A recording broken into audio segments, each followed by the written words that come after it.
Hey, I'm Bob at ILikeToMakeStuff. Today I'm going to show you how to make a swiveling iPad stand.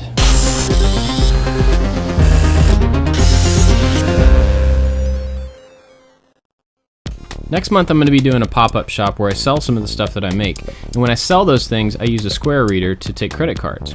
So I traced the outline of the iPad with the square reader in it, and then I measured to find where the actual screen dimensions were on the inside of the iPad and made a kind of a detailed drawing so that I would know what I could overlap and what I needed to leave exposed. Based on those dimensions, I cut down some wood and then ran it over the table saw to cut it basically in half. I would have done this on the bandsaw, but the piece of wood is actually too tall to fit in my bandsaw. So once I got it cut down, I ran it through the planer to get rid of some of the burn marks.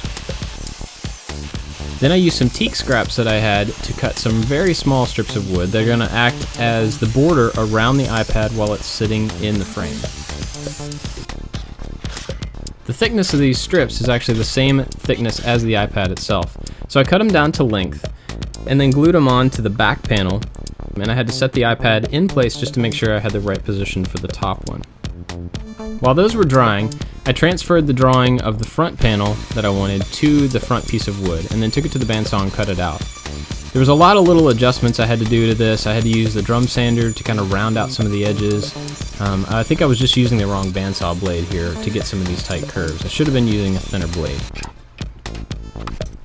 To connect the front and the back panels, I decided to put a threaded insert in the back, drill through the front so that I could run a screw through the front into the insert. Now while I was drilling the holes in the front, I actually split the piece of wood, so I ended up recreating the whole front piece, and I didn't show it here because it's the same process.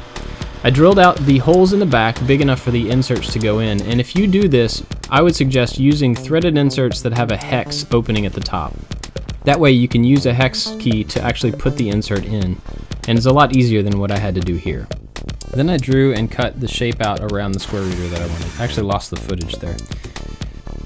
Since I had to recut the front panel, I had to go back and transfer the marks of where the holes were going to be for the bolts to go through.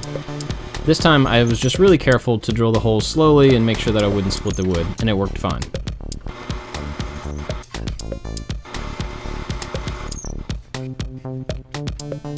I went ahead and bolted them together because I wanted to see how the front and back panels would line up.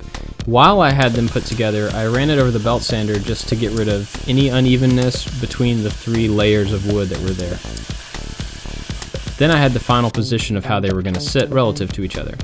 I unscrewed them, flipped them around, I put the front on the back, and then taped them together.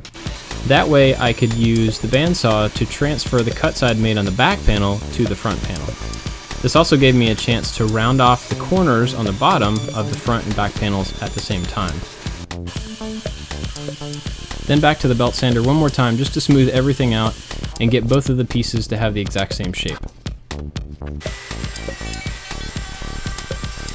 I used a round over bit on the router to smooth out all the corners on the front and back pieces. I also used this on the inside of the front, which would go around the screen.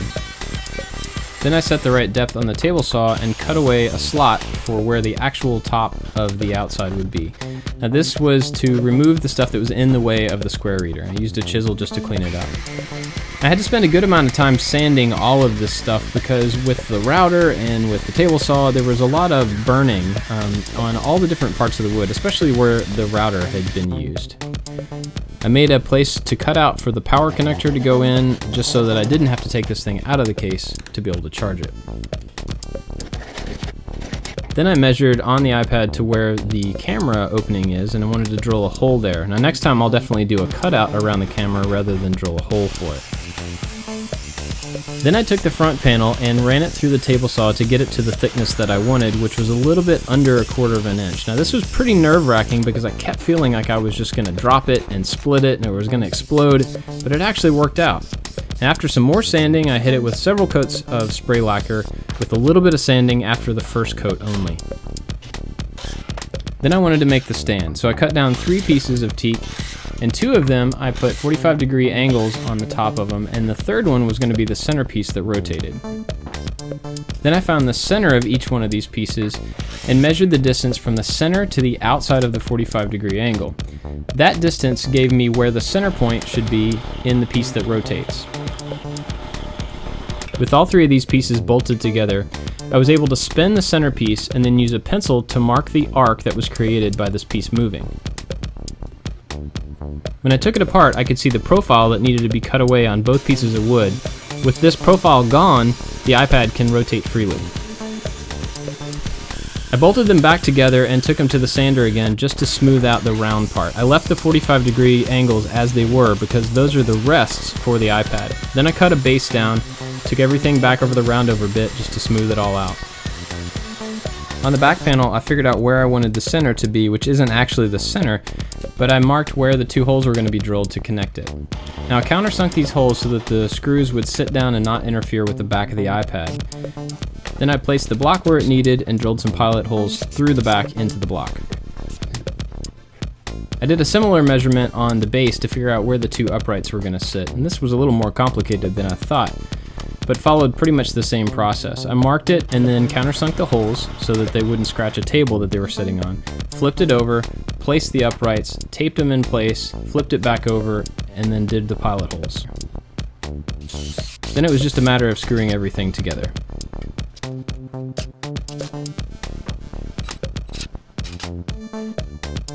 So after some sanding, some more lacquer, and putting it all together, you end up with this. Now the way this works is you can put in the order for the person on the iPad, you can slide the card, and then you flip it over, and then the person can put in their pen or sign or do whatever.